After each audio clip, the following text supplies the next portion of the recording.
do they have to Mm, innovate? Like, I think about I love Apple Jacks. We don't need which is any not an Apple innovation. You don't have to product. change the Apple recipe. Jacks is not their new No. product. Sorry, sorry, that was a bad one. Alright, let's go to Fruit Loops, okay? Similar vibe, better name, alright? So, Fruit Loops are great, I love it. It Would I want them to every year change the recipe, come out with something new and improved? No, Mm, I don't actually care, but, it's clearly different when it comes to Apple and technology because innovation is a part of their brand yeah, identity, it's part and of what keeps so that stock I price don't ticking up, right? yeah, I feel like it isn't necessary. You can come out with a great product like an iPhone or Fruit Loops, but do you really have to change it all the time in order for it to still be good? I would say no, but it comes down to And it branding. comes down to the fact that so let's take this difference between which I'm sure no one has ever done this comparison before, the iPhone and Fruit Loops, 2 innovative technologies. Uh, Just 2 the 2 good yes, 2 things, good Drew. things. 2 good See, things. so Fruit Loops is a consumable.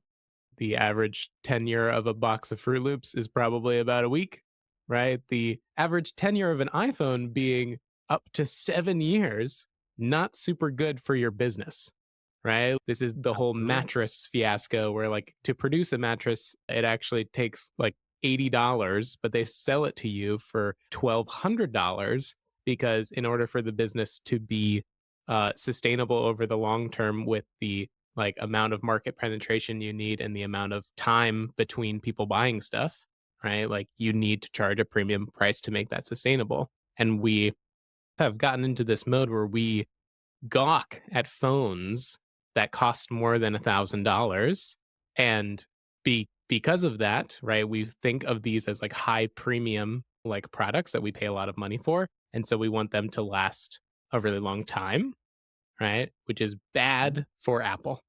And so Apple has to play this game of we need to convince you in some ways, the small segment of you that are willing to upgrade just to get something slightly more fancy, either by a status symbol or because of some feature, that upgrading is worth it right now. And it's so interesting. The past 3 years, I have thought to myself around this time when the new iPhone gets announced, oh, this is the year I'm going to upgrade.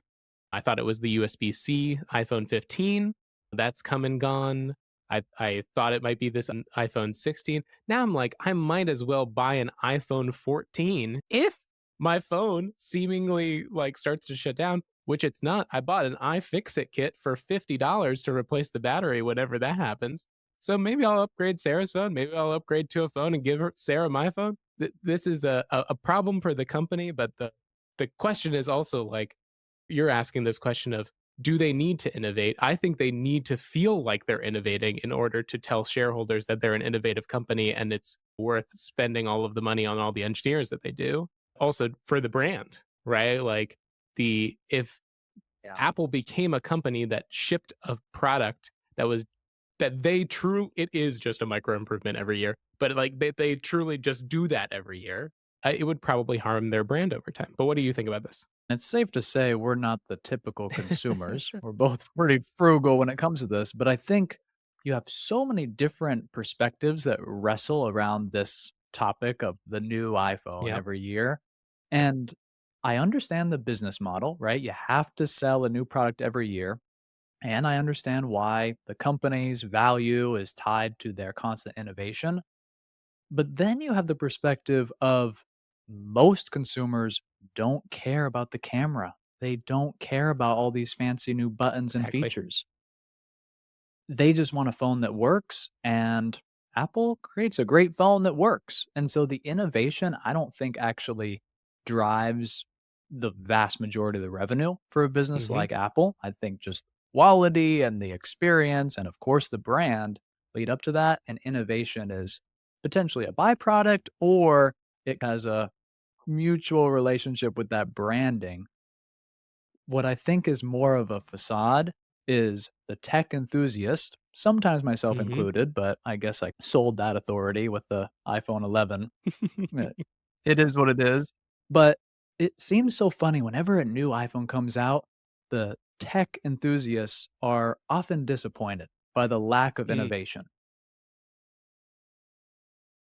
What do you expect? Do you expect it to fold in half? Do you expect it to be holographic? And Like, why? how much yeah, what is the expectation? I'm very, like, curious. It seems every year there's disappointment from this very extreme group that would buy the new Mhm. iPhone.